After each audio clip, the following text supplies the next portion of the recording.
Un certain matin d'avril, alors que les pétales de fleurs dansent dans l'air, ma vie a changé radicalement. Je m'appelle Jane Hansen.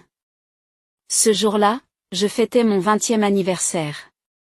Cette journée aurait dû être pleine de célébrations vibrantes. Cependant, ma matinée a commencé par les cris de ma fille, Emma. Emma, âgée d'1 an à peine, s'était réveillée dans le lit voisin du mien et avait envie de lait. Je me suis dépêchée de me lever et de la prendre dans mes bras. La chaleur de son petit corps me donne toujours la force de vivre. Et la sensation de sa peau douce, le doux parfum caractéristique des bébés. Tout cela était la raison de mon existence. Bonjour, Emma, ai-je embrassé doucement sa tête. Ses cheveux noirs et doux étaient comme les miens. Cependant, ses doux yeux bruns étaient sans aucun doute hérités de son père. Ses yeux me font parfois mal au cœur. Mais le sourire innocent d'Emma rend cette douleur précieuse. J'ai essayé d'arrêter de penser au père d'Emma. Ce souvenir me serre toujours la poitrine. Dès qu'il a appris ma grossesse, il a disparu. Il a changé ses coordonnées et supprimé ses comptes sur les réseaux sociaux. C'était comme s'il voulait effacer toute son existence. Je me souviens du dernier jour où je l'ai vu, de son expression alors que nous étions assis l'un en face de l'autre dans un café. La couleur de son visage s'est vidée lorsque je lui ai annoncé que j'étais enceinte. Et le silence apparemment éternel après qu'il a dit qu'il avait besoin de temps et qu'il est parti. À l'époque, j'avais 18 ans, j'étais lycéenne et je m'apprêtais à entrer à l'université. Pleine de rêves et d'espoir pour l'avenir, le monde semblait rempli de possibilités. Je m'apprêtais à étudier la littérature et rêvais de devenir écrivain. Le week-end, j'allais au cinéma avec des amis, en semaine, je me plongeais dans les livres à la bibliothèque. J'étais une lycéenne ordinaire. Lorsque j'ai découvert que j'étais enceinte, mes parents ont réagi comme prévu. Ou peut-être même plus intense que je ne le pensais. Honteuse. Les mots de ma mère résonnent encore à mes oreilles. Tu as terni la réputation de notre famille. Je me souviens de l'atmosphère pesante qui régnait dans le salon à la tombée de la nuit ce jour-là. Les soupirs profonds de mon père et la voix tremblante de ma mère. Ma mère répétait les mêmes mots en pleurant, comme si elle essayait de se convaincre. Comment cela a-t-il pu arriver? Sa voix était aussi froide que la brise d'une nuit d'automne. En revanche, ma sœur Alyssa était différente. Elle avait 16 ans à l'époque. Brillante et vive. Elle était la préférée de mes parents. Capitaine de l'équipe de Pom-Pom Girls et excellente élève, elle était la fille que mes parents avaient toujours voulu. Elle n'a pas dit grand-chose sur ma grossesse. Elle se contentait de me regarder de temps en temps avec des yeux compatissants. Dans son regard, il y avait un mélange de pitié et de soulagement, comme pour dire « Je suis différente ». Pendant les 2 années qui ont suivi la naissance d'Emma, j'ai été désespérée. Je suivais des cours à l'université pendant la journée et je travaillais dans un magasin la nuit. J'ai réduit mon temps de sommeil pour étudier et j'ai réussi, tant bien que mal, à obtenir un diplôme de puéricultrice. Pendant ce temps, ma mère s'occupait principalement d'Emma. Lorsque je rentrais de mon travail de nuit, ma mère tenait Emma dans ses bras, l'air épuisé. Parfois, je la voyais chanter doucement des berceuses. Dans ces moments-là, je pouvais sentir l'amour qui l'habitait. Cependant, la gentillesse de ma mère avait toujours des épines.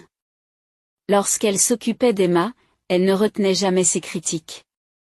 C'est arrivé parce que tu étais imprudente. C'est ce qu'elle disait en changeant la couche d'Emma. Ses mains étaient douces, mais ses mots étaient percutants. Te rends-tu compte des problèmes que tu nous causes? Elle soupirait en réchauffant le lait. Ce soupir pesait lourdement sur mon cœur. Si seulement tu avais pu ressembler davantage à Alyssa. Après avoir mis Emma au lit, ma mère murmurait souvent ces mots. Ils s'infiltraient dans mon cœur comme une malédiction. Je les entendais presque tous les jours. Dans ma chambre, je pleurais souvent en tenant Emma dans mes bras. En écoutant sa douce respiration, je souhaitais lui offrir un meilleur environnement. Cependant, ce souhait se heurtait toujours au mur de la réalité.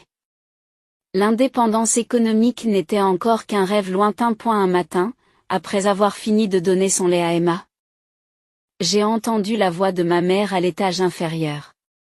Jane, c'est l'heure du petit déjeuner. Il y avait une tension inhabituelle dans sa voix. Un son étrange mêlé d'anticipation et d'anxiété. J'ai porté Emma en bas. Dans le salon, mes parents m'attendaient avec un air grave. Il n'y avait pas de petit déjeuner sur la table. À la place, quelques documents étaient posés. Asseyez-vous. La voix de mon père était anormalement basse. Je m'exécutais et m'installais sur le canapé, Emma sur les genoux. Sentant peut-être l'atmosphère tendue, elle était plus silencieuse que d'habitude. Jane, il faut qu'on parle. Ma mère commença, ses mains tremblant légèrement. C'est à propos d'Alyssa. À ce moment-là, mon cœur a fait un bond. Les pleurs provenant de la chambre d'Alyssa la nuit dernière. Les voix excitées de mes parents qui ont duré toute la nuit. Les bruits de pas dans le couloir m'ont fait réfléchir. Il s'était passé quelque chose d'important. Qu'un a semblé ralentir alors que j'attendais les prochains mots de ma mère. Alyssa est enceinte. Je me suis étouffée. Ma sœur n'avait que 18 ans et elle était tombée enceinte au même âge que moi. Cette coïncidence ressemblait à un cruel coup du sort. Qui est le père? Ma question a failli être murmurée. L'air déjà lourd de la pièce semble s'épaissir. C'est Chris. Le fils du président de la société immobilière. La voix de ma mère avait une pointe de fierté. Ce changement de ton a provoqué une vive douleur dans mon cœur.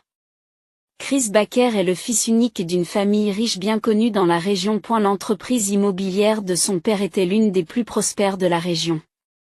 J'avais entendu dire qu'Alyssa avait commencé à sortir avec lui au lycée. Je l'avais rencontré au festival culturel de l'école.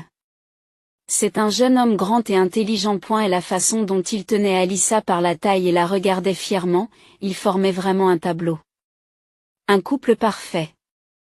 À l'époque, j'étais sincèrement heureuse du bonheur de ma sœur. Mais aujourd'hui, ce souvenir suscitait des émotions complexes. Alors, mon père s'est raclé la gorge. Nous avons pris une décision. Je n'imaginais pas alors que cette décision changerait le destin d'Emma et de moi. Alyssa et le bébé vivront ici.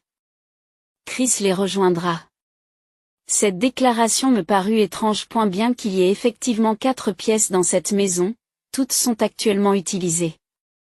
La chambre de mes parents, la chambre d'Alyssa, la chambre pour Emma et moi, et une ancienne chambre d'amis qui sert de débarras. Donc, Jane, la voix de mon père était lourde. Je suis désolée, mais j'ai besoin que toi et Emma partiez. Un grand bruit a semblé retentir au-dessus de nos têtes. Et pendant un instant, tout devint blanc, un bourdonnement dans mes oreilles, et l'atmosphère de la pièce semblait s'être figée. Qu'est-ce qu'il y a? Ma voix tremblait faiblement. Emma leva les yeux vers moi, inquiète. Sa petite main s'agrippa fermement à mon pull. Elle va donner naissance à un garçon, notre petit-fils? Dit ma mère avec enthousiasme. Il y avait dans sa voix une chaleur que je n'avais jamais entendue auparavant. Il poursuivra la lignée familiale.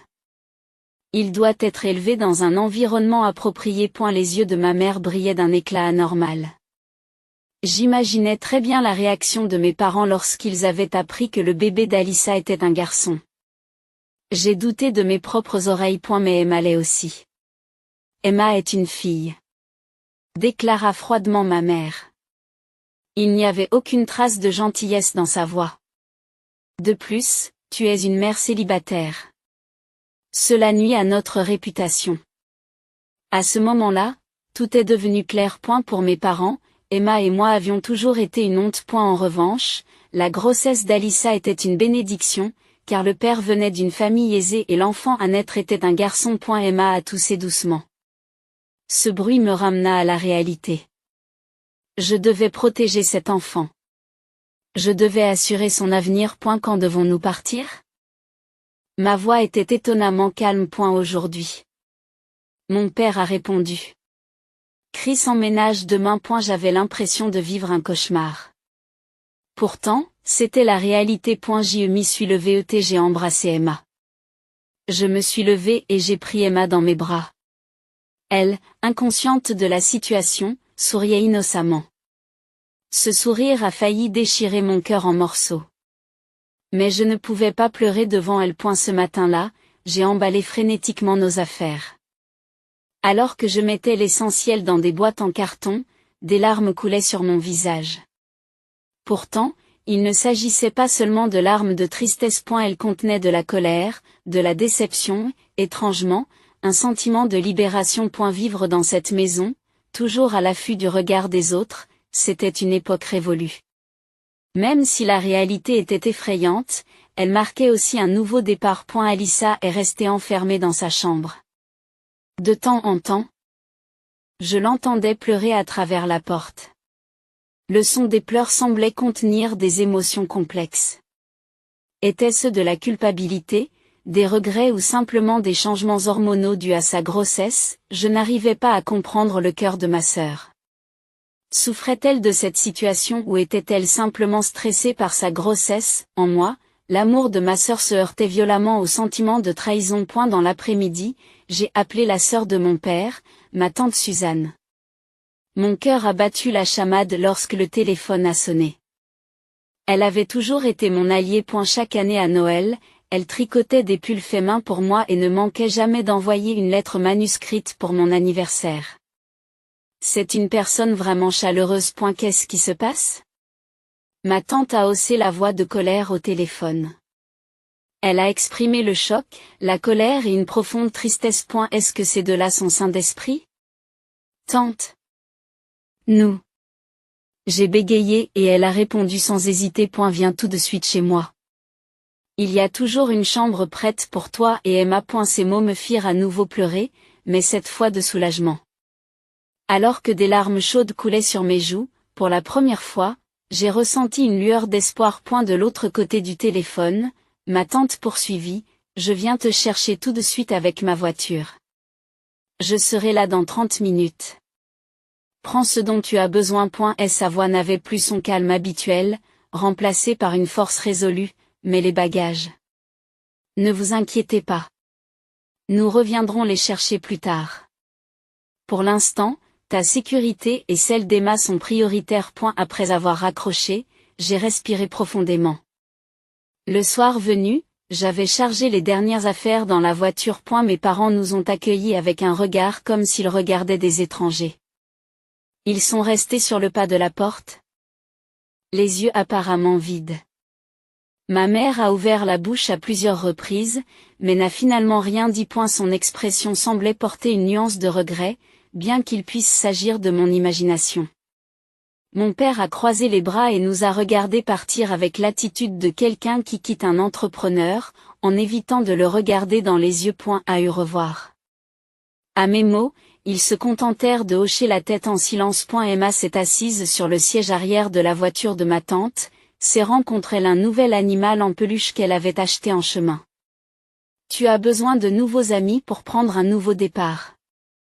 J'ai failli m'étouffer devant cette gentillesse. Sur le chemin de la maison de ma tante, j'ai sorti mon smartphone, tremblante, et j'ai ouvert l'application des médias sociaux. Des années de pensées refoulées ont jailli en un flot de mots.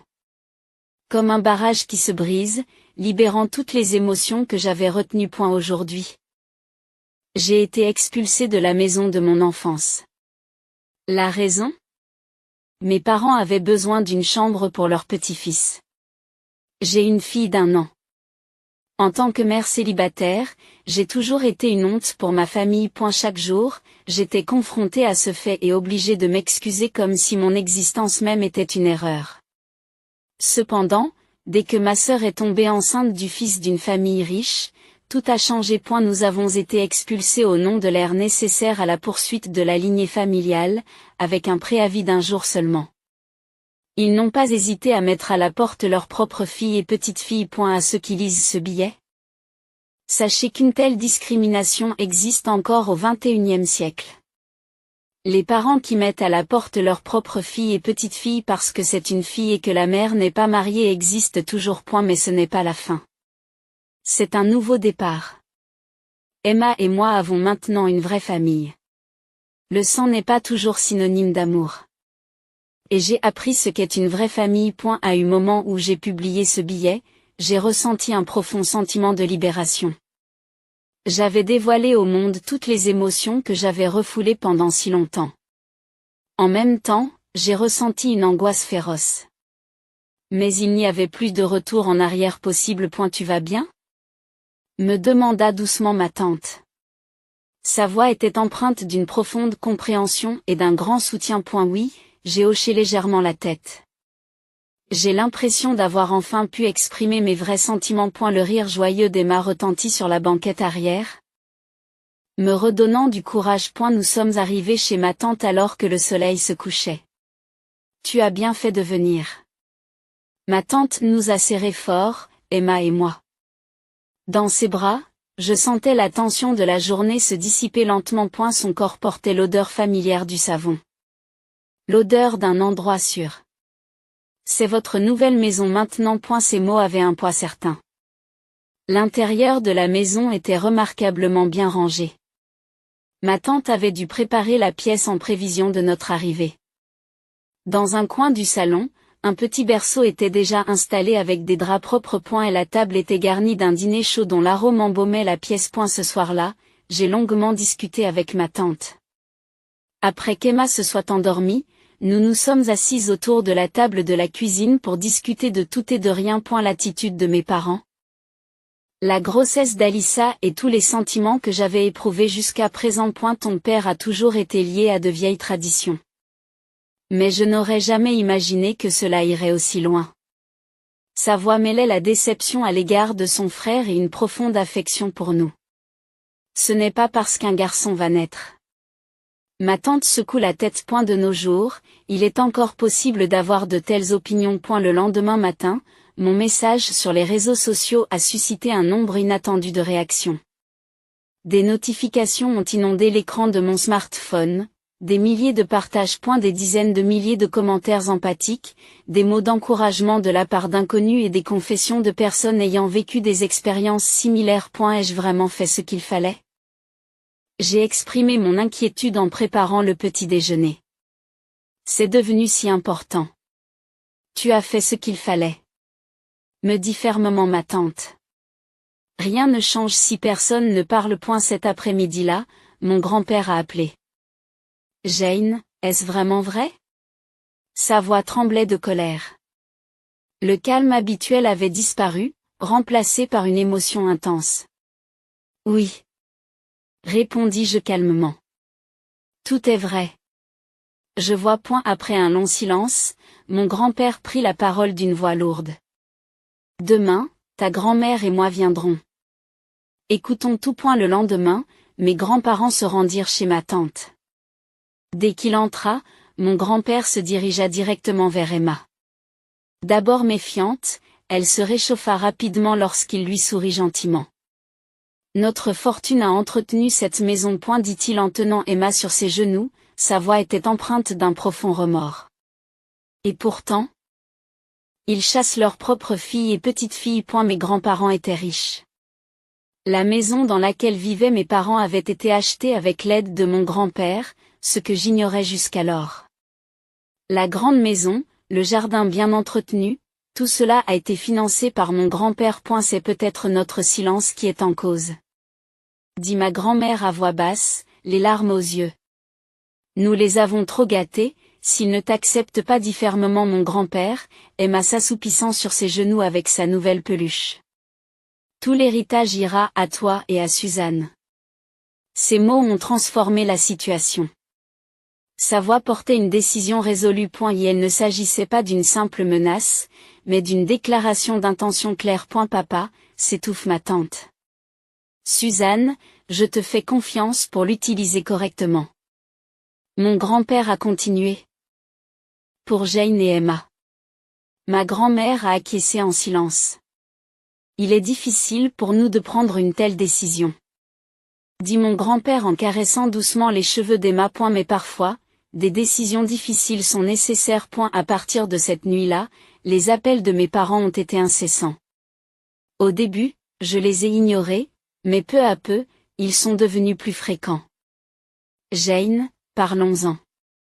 La voix de ma mère était plus affolée que je ne l'avais jamais entendue auparavant. Il y a eu un malentendu.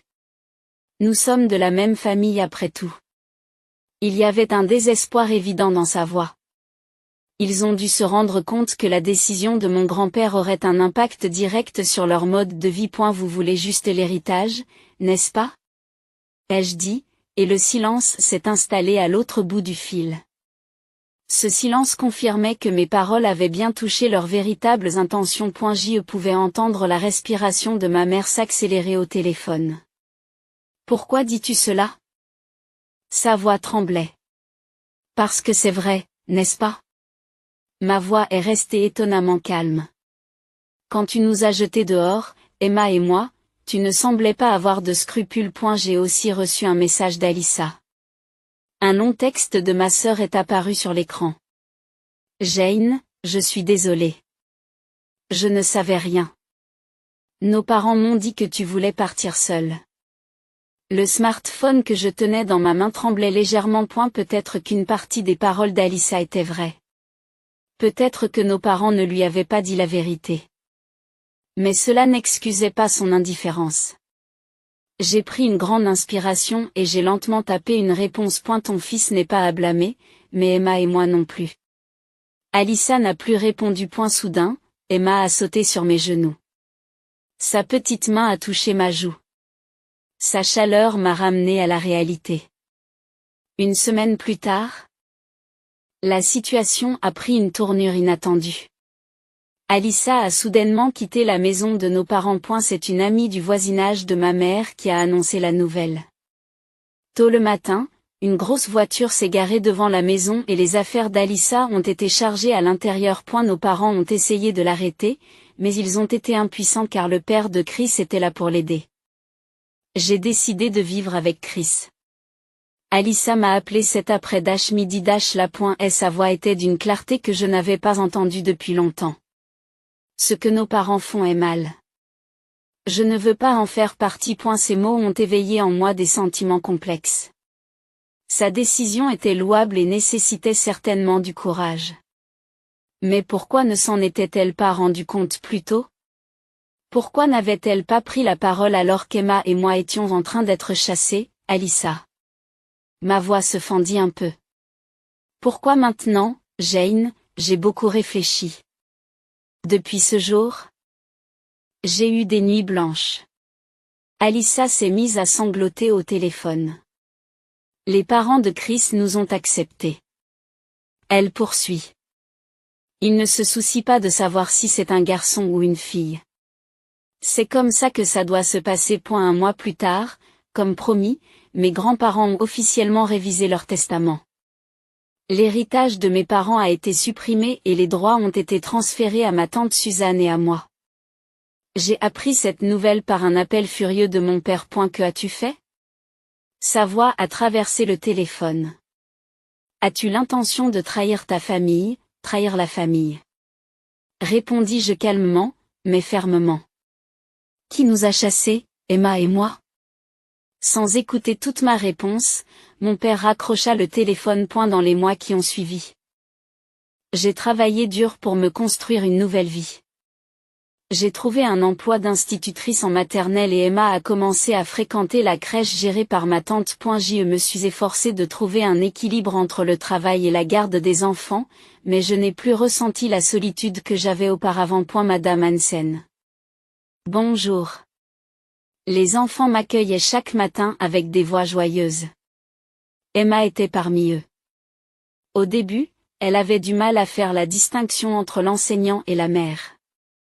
Aujourd'hui, elle utilise intelligemment les deux termes. Le travail était agréable et mes collègues m'ont accueilli chaleureusement. Beaucoup avaient vu mon message sur les réseaux sociaux, mais aucun n'a réagi négativement. Beaucoup m'ont soutenu en me disant « C'est courageux de ta part de t'exprimer. Je n'ai pas le même courage que toi, Jane. » Un jour, une puéricultrice chevronnée, la directrice de l'établissement, m'a fait remarquer. Mais ce courage peut soutenir quelqu'un d'autre. En effet, mon message sur les médias sociaux a inspiré de nombreux messages d'autres personnes se trouvant dans des situations similaires. Certaines étaient de jeunes mères qui avaient également été chassées de chez elles. J'ai commencé à communiquer avec elles et elles m'ont parfois demandé conseil. Mon expérience pourrait servir de guide à d'autres. Emma s'est rapidement adaptée à son nouvel environnement. La maison de ma tante possède un petit jardin et elle adore y jouer. Son sourire innocent murmure à mon cœur. Ton sourire est mon plus grand trésor. Emma a 2 ans. Elle grandit entourée d'amour chez ma tante. Nous n'avons pas eu de contact avec mes parents. J'échange des messages avec Alyssa de temps en temps.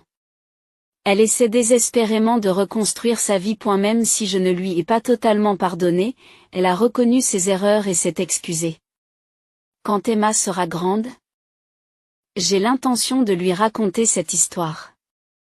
Et je lui dirai, tu as de la valeur. Quel que soit ton sexe, tu es irremplaçable. Aujourd'hui, nous empruntons un nouveau chemin dans la vie. Ce n'est pas un voyage facile, mais au moins nous sommes vraiment entourés par la famille.